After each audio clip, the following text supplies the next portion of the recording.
Ibu yang menyusui dan kerja di rumah pun kalau dia tidak harmonis dengan suami, tidak harmonis dengan mertua, maka itu membuat dia tidak bahagia. Ketika sudah tidak bahagia, di situ gangguan mental mulai datang, gangguan kesehatan jiwa.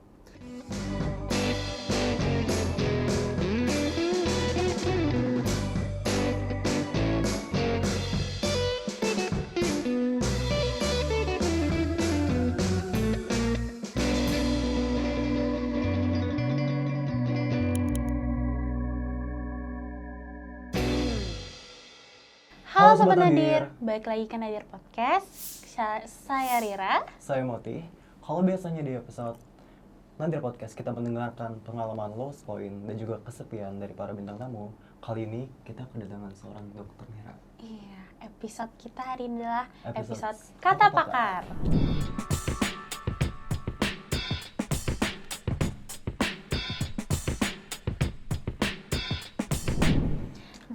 Kita udah bersama dengan dokter. Langsung aja kita sambut kali ya. Iya, langsung Siapa aja. Dokter Dokter Ray. Ray. Halo. Halo dokter. Halo, apa kabar? Baik. Dok, perkenalan dulu dong biar Iya. para Sobat Nadir tahu nih Iya siapa nih, sih Dok. dokter. Siap. Saya dengan Ray, nama lengkapnya Ray Basrowi. Saya dokter di bidang kedokteran komunitas, banyak melakukan research, penelitian dan juga pengabdian masyarakat, terutama pada kesehatan pekerja perempuan, juga pada populasi 1000 hari pertama kehidupan, yaitu ibu hamil, ibu menyusui, sampai anak di usia balita dan anak usia sekolah, gitu. Udah berapa lama dok jadi dokter? Jadi dokter, lulusnya udah lama. Jadi angkatan tua, angkatan senior. Jadi saya masuk kedokteran pertama kali tahun 1995 di Manado, Fakultas Kedokteran Universitas Samratulangi. Lulus 2004, kemudian sempat kesana kemari, jaga klinik, jaga UGD, sempat masuk program spesialisasi, tapi memutuskan passionnya adalah di bidang kedokteran komunitas. Mulai tahun 2010 itu ngambil master, kemudian sampai 2019 selesai doktor di bidang kedokteran komunitas Lama loh. di FKUI. Wow. Gitu. 2010 sampai 2019. Gimana tuh dok awalnya? Apa yang bikin dokter tertarik Tadi ke situ. di bidang itu? Yang tertarik pertama karena memang passionnya atau hasrat ingin mengabdikan diri, mengabdikan ilmu kedokteran saya itu bukan di institusi atau bukan di fasilitas kesehatan, bukan di rumah sakit, bukan di klinik. Jadi emang pengen terjun ke masyarakat karena dari sejak kuliah sudah terlibat banyak di program-program LSM kesehatan, sering banget jadi relawan. Dulu di Manado sempat jadi relawan untuk pencegahan HIV/AIDS. Ketemu banyak tuh dengan pekerja-pekerja. Dulu kita sebutnya sebagai pekerja seks komersil ya, tapi kan sekarang kita sebut mereka sebagai pekerja perempuan. Banyak banget kegiatan-kegiatan yang ketemu untuk melakukan pencegahan penyakit-penyakit menular, kemudian intervensi nutrisi, konseling di masyarakat, sampai di situ mengasah kepekaan saya untuk mengerti bahwa menjadi dokter nggak selamanya harus di rumah sakit, nggak selamanya harus dealing dengan pasien, tetapi juga melakukan satu langkah lebih lebih dulu sebelum pengobatan, yaitu promotif dan preventif, dan itu harus dilakukan di masyarakat. Nah, bahkan skripsi saya waktu mau menyelesaikan sarjana kedokteran itu tentang posyandu, pemberian vitamin A pada posyandu dari perspektif kader posyandu. Nah, dari situ ya udah terus lebih ke promotif dan preventif. Berarti turun ke masyarakat banget ya dok. Betul. Karena posyandu itu paling istilahnya yang anak-anak banyak lah di posyandu kan. Orang-orang yang dari biasa sampai yang luar biasa. Selama ini yang kita tahu dokter tuh cuma yang di rumah sakit doang. Klinik paling Ternyata enggak. sebetulnya banyak ya dokter itu. Banyak macam-macam ya. Baru nih ketemu dokter komunitas baru hari ini. Oh, banyak. Nanti saya kenalin ke teman-teman saya ya. Banyak teman-teman kami. Selain Jadi dokter apalagi tuh? Kesibukannya dokter. Jadi dokter, ya cuma jadi dokter sih, tapi lebih ke saya tidak menyebut saya sebagai dokter klinis sih. Jadi lebih ke pengabdi masyarakat, kesehatan masyarakat di komunitas. Saya juga adalah sering jadi konsultan, saat ini masih di dokter perusahaan juga, kemudian banyak melakukan penelitian. Saya punya lembaga, bukan lembaga ya, itu semacam institusi kedokteran komunitas, namanya Health Collaborative Center. Itu melakukan sejak tahun 2019, setelah saya selesai S3, banyak melakukan penelitian-penelitian terkait fenomena kesehatan atau fenomena kedokteran komunitas.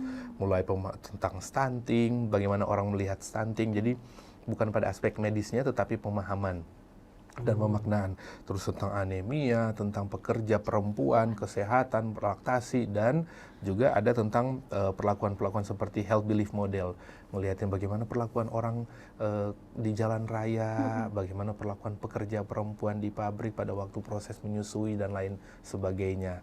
Dan sekarang sedang fokus salah tiga. Salah tiganya adalah di bidang stunting, pemaknaan stunting, health belief model, kemudian banyak program-program yang masuk ke pekerja perempuan, dan yang ketiga itu sekarang fokusnya sejak 2010 sih sebenarnya, sejak dulu malah, yaitu tentang melakukan intervensi formulasi program kesehatan di posyandu. Oke. Wow. Dok, tadi kata dokter yang tentang anemia, aku boleh nanya sedikit boleh. Kan dari dulu tuh ya, setahu aku puskesmas itu punya program buat anak sekolahan untuk ngasih obat yang pil tablet besi. Ya. Iya, itu dari remaja putri, terutama sekarang programnya itu dikasih tablet besi untuk ibu hamil, ibu menyusui, dan sebelum persiapan. Itu kenapa sih dok bisa sampai ada program tersebut? Iya, karena ini saya senang banget pertanyaannya. Makasih Syira. Anemia defisiensi besi atau anemia kurang besi. Jadi anemia itu sebenarnya salah satu masalah kesehatan utama di Indonesia. Selain ada stunting dan banyak termasuk kesehatan mental. Anemia malah disebut sebagai masalah kesehatan klasik. Karena bahkan sebelum Indonesia merdeka, sebelum Indonesia bersatu, yang kasus-kasus anemia itu udah banyak di masyarakat. Dan sampai Indonesia merdeka, sekarang udah 78 tahun ya? Iya, 70. Nggak beres-beres. Masih tinggi, kita sebut sebagai prevalensi. 1 dari 3 anak balita Indonesia masih stunting, kebanyakan 30%. Jadi kalau ke mall, ke pasar, ya, ketemu 3 anak balita, 1 pasti anemia, bukan stunting, 1 pasti anemia. Ya. Dan ibu-ibu hamil juga, ibu menyusui, dan remaja putri. Nah sekarang mungkin pertanyaannya adalah, ngapain sih harus, apa sih yang ditakuti kalau anemia gitu kan? Anemia itu yang ditakuti adalah gangguan kognitif. Jadi kalau anemia itu hemoglobinnya, sel darah merahnya itu nggak cukup kuat, besinya nggak bagus, sehingga tidak cukup kuat untuk membawa oksigen ke seluruh organ, termasuk ke otak, sampai proses belajarnya nggak akan bagus, nanti kapasitas sumber daya manusianya nggak bagus. Sama dengan stunting, masalahnya itu kognitif semuanya. Nah Indonesia tuh punya masalah komplit. Udah anemianya pada balita dan ibu hamil, ibu menyusui masih tinggi, 1 dari 3, stunting juga masih edan banget angkanya kan. Benar. Sekarang tuh masih sekitar 20%, berarti sekitar berapa tuh? 5 dari 10. Bukan, 2 dari 10 ya. Jadi kalau jalan di sekolahan ketemu anak balita ada 10 orang, 2 hingga 3 itu pasti stunting. Nah, kombinasi antara stunting, anemia bikin ancaman bonus demografi. Nanti Indonesia nggak akan bisa memanfaatkan bonus demografi. Kenapa? Karena anak-anak yang sekarang masih balita, stunting dan anemia, begitu mereka sekolah nilai akademik mereka akan jelek. Udah ada penelitian tuh di Australia, di mana-mana itu jadi jelek banget, nilai matematikanya anjlok, landscape skill mereka anjlok, mereka nggak bisa melihat bagaimana memecahkan masalah. Nah, gimana mereka menjadi sumber daya yang baik buat Indonesia kalau mereka tidak bisa menyelesaikan masalah. Nah, ini makanya tuh harus sama-sama kita perjuangkan. Ya. Ada anemia lagi. Oke. Kenapa anemia? Aku anemia. Nah, HB-nya berapa? Duh, rendah sih waktu rendah. terakhir. Nggak boleh hamil dulu. Ya. Enggak, masih muda. Jangan, iya. Terus yang kedua adalah belum boleh jadi pengantin. Ya. Belum boleh jadi pengantin. Anemia itu harus dinormalin dulu. Anemia kalau masih bawah 10, apalagi banyak sekarang ibu-ibu yang anemia, udah hamil, udah menikah, hamil, udah begitu jadi anemia, begitu dia hamil dalam keadaan anemia, HB-nya rendah, itu siap-siap dia perdarahan pasca persalinan. Kalau nggak keguguran, karena kalau hamil pada kondisi anemia itu restriksi bisa jadi macam-macam, ya. Terus kalaupun bersyukur beruntung bisa melahirkan, anaknya pun akan menjadi potensi prematur dan lain sebagainya. Jadi jangan ya. Jadi perbaiki status gizi dulu. Makanya sekarang itu anak-anak jangan sibuk prewedding dulu. Oh, iya. Sebelum menikah, 6 bulan sebelumnya pastikan dulu status nutrisi baik. Dan pertama jangan ada pernikahan dini lagi. Ya, pernikahan usia muda. Terus sekarang jangan sibuk prewedding. Foto, cari gedung, cari lain-lain, terus cari seragam, nggak penting terus terang. Yang paling penting adalah kesiapan fisik dan mental calon pengantin. Gitu. Oke dok, tadi kan dokter juga bilang dokter ini salah satu peneliti yang tentang pekerjaan wanita itu ya dok ya? Sebelumnya aku belum tahu nih dok, maksudnya pekerjaan wanita ini apa sih? Pekerja perempuan. Sekarang kita lebih senang menyebutnya sebagai lebih humanis kalau kita sebutnya sebagai pekerja perempuan. Nah, pekerja perempuan itu merupakan salah satu, jadi gini, di dunia kedokteran ada satu disiplin atau subdisiplin ilmu yang kita sebut sebagai kedokteran kerja atau occupational medicine. Occupational medicine itu ada di bawah cabang ilmu kedokteran komunitas, kedokteran bidang ilmu yang saya dalami. Nah, terutama kedokteran kerja. Kedokteran kerja itu fokusnya adalah memastikan agar supaya seorang manusia yang menjadi pekerja, baik dia usia produktif maupun sudah lanjut usia, dapat tetap bekerja secara produktif, punya kinerja yang bagus, tapi sehat. Gitu dulu.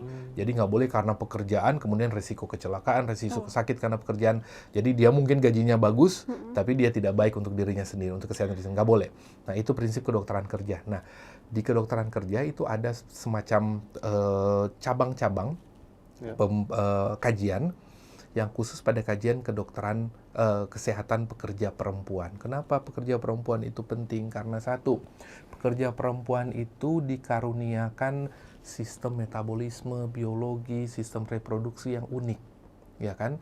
Yang ketika dia bekerja kadang-kadang tidak fit dengan kondisi atau environment pekerjaan. Yang paling simple gini, dibanding pekerja laki-laki, cuma pekerja perempuan yang usia produktif, yang lagi rajin-rajinnya, tapi dia harus break. Kenapa? Karena dia harus melahirkan.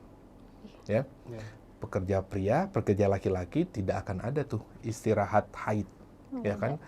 Pekerja perempuan itu penting banget untuk dipastikan supaya dia bisa bekerja dengan baik karena setiap bulan ada siklus haid. Benar. Syarira tahu sendiri, kalau lagi haid, sebelum haid, seberapa mudinya seorang perempuan ya. Dan dia harus bekerja. Kalau dia bekerja di kantor, dia mendapat environment yang baik, alhamdulillah. Kalau dukungan peer-nya mendukung dengan baik, support sistemnya bagus, dia bisa lancar bekerja. Sekarang bayangkan ada puluhan juta buruh perempuan di Indonesia yang kerjaannya itu upahnya dihitung berdasarkan salah satu daerah penelitian saya adalah pekerja perempuan yang di manufaktur. Yang upah seharinya itu dihitung dari berapa banyak kancing baju yang dia pasang, berapa banyak alas sepatu yang dipasang. Jadi kalau dia berkurang, upahnya per hari itu juga akan berkurang. Bayangin kalau seorang pekerja perempuan yang lagi haid, pikirannya udah kemana-mana, ya kan kalau haid itu moodnya jelek banget kan, kasihan ya, bukan kasihan, harus didukung.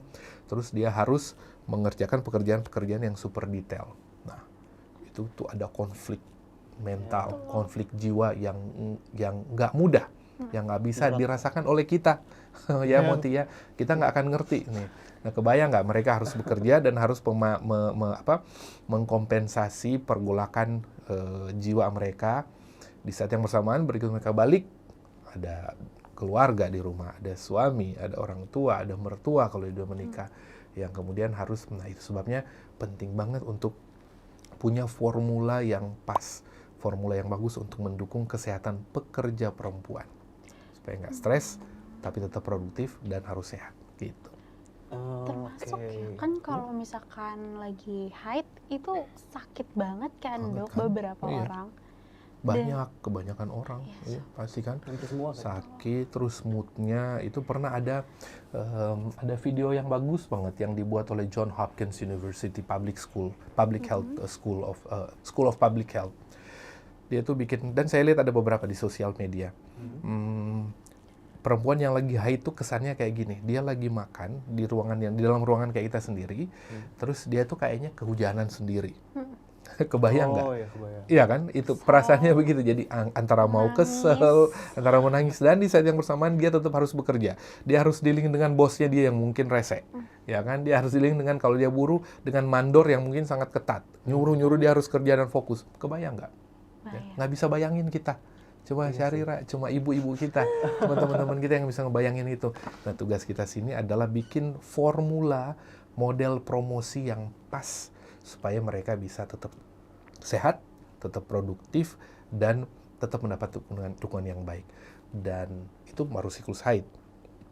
Beban kerjanya itu akan double begitu dia hamil, begitu dia melahirkan dan harus menyusui.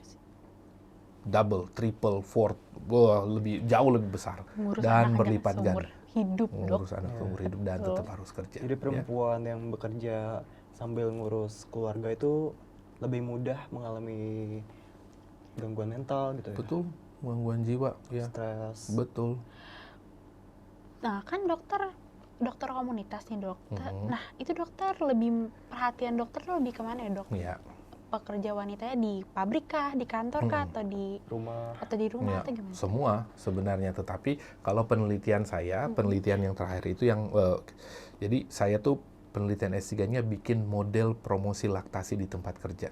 Udah ada publikasinya, jadi sudah modelnya malah kita sebut model Basrawi pakai nama saya. Jadi model Basrawi itu membuat bagaimana model promosi laktasi yang bagus. Kenapa? Laktasi itu? Laktasi itu menyusui. Oh, oke. Ya, kenapa sih perlu ada model laktasi yang baik untuk pekerja perempuan, terutama buruh? Sekarang, setelah melahirkan, Indonesia cuma ngasih kesempatan cuti berapa bulan? Sebulan, 3 bulan? 3 bulan kan? 3 bulan, iya. 3 bulan, 1,5 bulan malah sebaiknya udah diambil sebelum melahirkan. Jadi mungkin ada beberapa ibu pekerja yang masih usia 1,5 bulan bayinya, udah harus ditinggal, karena harus bekerja cuma 3 bulan. Ya. Yang kedua, ibu yang melahirkan bukan diwajibkan, sebaiknya menyusui secara eksklusif kan, kasih ASI eksklusif itu harusnya berapa bulan?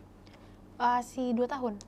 1 Lanjut sampai 2 tahun ya. Oh, iya. Tapi ASI eksklusifnya 6 6 bulan, bulan. 6 bulan. dan dilanjutkan setelah 6 bulan diberi makanan Makanan tambahan, lanjut ASI-nya sampai 2 tahun. Sampai 2 Bahkan kalau boleh lebih, kalau masih bisa. Tapi setelah 6 bulan sudah harus ditambahkan makanan. Sekarang seorang ibu pekerja, kebayang nggak dia punya bayi, dia buruh nih, dia punya bayi, terus dia harus menyusui, tapi dia juga harus kerja. Nggak dapet cuti, dia harus meninggalkan bayinya di rumah yang masih oek-oek, masih belum boleh makan makanan padat, cuma bisa minum susu, tapi udah harus ditinggal nih. Ketika dia kembali di tempat kerja biasa, istirahat pekerja berapa sih? 1 jam. 1 jam selama makan Siang. siang. Makan siang. Nggak bisa ngapa-ngapain, terus ASI-nya kan keluar terus nih. Kebayang nggak dalam 8 jam dia cuma bisa memompa ASI ya? Harusnya kan tetap diberikan ASI. Nah, kebayang nggak beban seorang ibu pekerja yang punya bayi ditinggal di rumah, dia bekerja, ASI-nya terus terproduksi, nggak bisa mompa, Anda idealnya harus menetek. Itu bahasa ini ya, menyusui langsung ya. Tapi nggak bisa. Nah, harus dibantu dong. Nah, ini promosi laktasi yang kami buat adalah membuat seorang pekerja mendapatkan flexible working hour. Jadi, mbok ya kalau dia cuma dikasih kesempatan, kenapa? Karena kalau ibu yang sedang menyusui, pengosongan payudara, ya itu harus setiap 2 jam. Oh. Jadi setiap 2 jam tuh udah penuh tuh payudaranya, udah penuh dengan susu, terutama ibu yang punya bayi di bawah 6 bulan, udah penuh, harus dikeluarin. Dikeluarinnya yang benar adalah dengan disusui secara langsung oleh si bayi, ya kan, ada refleks sak, ya kan, dihisap langsung oleh bayi. Tapi kan di rumah, nggak bisa dibawa, apalagi kalau ibu bekerja di pabrik-pabrik yang ada polutan, nggak mungkin dibawa Nggak kan. mungkin. Nah, ibu dikasih kesempatan dong, kesempatan memerah ASI, memompa ASInya jangan cuma selama periode makan siang. Karena tiap 2 jam. Karena kenapa? Bahayanya teman-teman Wasyira sama Muti kalau ASInya tidak dikosongin. Pertama, ya akan kering, ya kan? Terus yang kedua, proses produksi ASI itu proses hormonal loh. Melibatkan begitu banyak hormon-hormon kebahagiaan, hormon cinta. Ada oksitosin, ada prolaktin yang secara bersamaan ketika dia memproduksi ASI, dia juga membuat mood ibu jadi lebih bagus, membuat ibu bisa berpikir lebih baik, sinkronisasi motorik sensorik, bisa bekerja dengan baik. Kebayang nggak kalau kemudian nggak bisa dipompa, nggak bisa keluar, hormonnya mandek, kemudian yang naik itu hormon stres, kortisol. Dia harus bekerja, mikirin ninggalin anak di rumah, kemudian dia harus cuma bisa istirahat sejam dalam sehari. Hormon kortisolnya naik terus yang bikin stres. Produktif nggak? Enggak. Makanya dibikin tuh formula kenapa saya pengen banget ibu-ibu pekerja, terutama buruh yang bekerja di Indonesia, kalau lagi ASI, periode laktasi, dikasih flexible working hour, dan dikasih dukungan. Dukungannya apa? Dikasih fasilitas dong, ya kan? Mompa ASI kan gampang sebenarnya, bukan gampang, lebih bisa dilakukan di tempat kerja. Tapi Mboya kantornya ngasih ini dong, ngasih pompanya dan ngasih ruang laktasi. Jangan ngasih pojok ASI. Kalau namanya pojok ASI berarti di mana? Di pojok, ya kan? Kemudian nggak bisa ngapa-ngapain. Kenapa? Karena pojok ASI itu juga dipakai karyawan pria untuk musola. Akhirnya apa? Tersingkirkan pekerja perempuannya. Mompa ASI-nya di mana? Di toilet dan kamar mandi. Itu makanan buat bayi loh, buat masa depan bangsa. Pertanyaan saya, maukah kita orang dewasa makanan kita diolah di toilet? Nggak mau. Saya nggak mau, ya. Syira nggak mau kan, Muti nggak mau kan. Sama seperti bayi-bayi kita, tidak mau makanan dia diolah di toilet dan kamar mandi. Kita kembalikan supremasi hukum. Ruang laktasi itu adalah tempat untuk laktasi. Karena kalau nggak, stresnya itu meningkat hingga 4 kali lipat. Kebayang kalau ibu stres 4 kali lipat itu nggak bisa kerja dengan baik gitu. Tapi dok, kalau misalkan antara wanita yang bekerja, perempuan yang bekerja sama perempuan yang di rumah, itu ada nggak sih dok perbedaan gangguan mentalnya? Oh banyak perbedaannya. Otomatis pekerja perempuan yang bekerja di luar rumah itu beban dan potensi gangguan jiwanya itu lebih besar. Kenapa? Karena itu namanya ada matriks, kan ada sistem. Karena kalau dia bekerja di tempat orang, ada mandor. Jadi sistem di mana dia bekerja itu ada banyak faktor, multifaktor. Multifaktor ini bisa jadi pendukung, bisa menjadi stresor. Ya, seorang buruh, kalau dia kerja di pabrik, ada mandor. Nggak ada mandor yang baik kan. Rata-rata mandornya galak kan ya. Kalau di pabrik, teman, apalagi ibu-ibu, rekan kerja. Emang semua rekan kerja bisa jadi teman? Nggak kan ya? Banyak yang malah musuhan, suka gibah-gibahan. Itu bikin stres loh, ya kan? Benar. Tapi bukan berarti ibu bekerja di rumah tidak stres. Ada stres, ya. Ada satu penelitian kami bilang bahwa salah satu penyebab, jadi di Indonesia, waktu penelitian selama pandemi, saya melakukan ternyata 6 dari 10 ibu Indonesia yang menyusui tidak bahagia. Ya, salah satu karena dukungan suami yang kurang dan in-laws, mertua. Ibu yang menyusui dan kerja di rumah pun kalau dia tidak harmonis dengan suami, tidak harmonis dengan mertua, maka itu membuat dia tidak bahagia. Ketika sudah tidak bahagia, di situ gangguan mental mulai datang, gangguan kesehatan jiwa. Gangguan kesehatan jiwa yang paling rentan itu terjadi terutama pada ibu-ibu di usia anak yang masih balita, terutama di bawah 2 tahun. Kenapa? Karena sistem hormonalnya masih belum seimbang. Kemudian yang kedua adalah beban mentalnya itu untuk adjust dengan ada anak kecil nih, ya. Itu berat banget loh, teman-teman. Dan butuh keroyokan.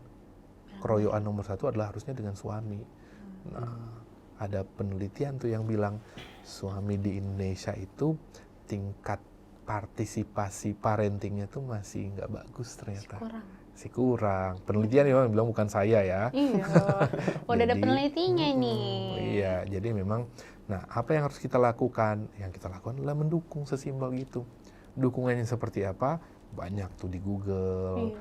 Nah itu tugas kami dari kedokteran komunitas untuk membantu supaya ada formula, namanya formula model promosi kesehatan. Promosi kesehatan jiwa, promosi parenting, promosi lain-lain, promosi pola asuh, promosi laktasi, promosi supaya tidak anemia, promosi supaya tidak kawin usia dini dan lain. Itu tugas kami di Keturunan Komunitas tuh, untuk bikin segala macam nih, gitu. Ya. Kalau kasus-kasus yang pernah dokter tanganin itu apa aja, Dok? Ya, saya kan tidak menangani kasus pasien langsung ya, tetapi yang bisa saya bagi di sini adalah kasus-kasus terkait pada waktu proses penelitian. Yang susah adalah bagaimana seorang perempuan dia tetap kerja, tapi dia achieve dua-dua KPI-nya. KPI dia sebagai istri dan ibu rumah tangga, dan KPI dia sebagai pekerja. Dan ini nggak terjadi pada pria.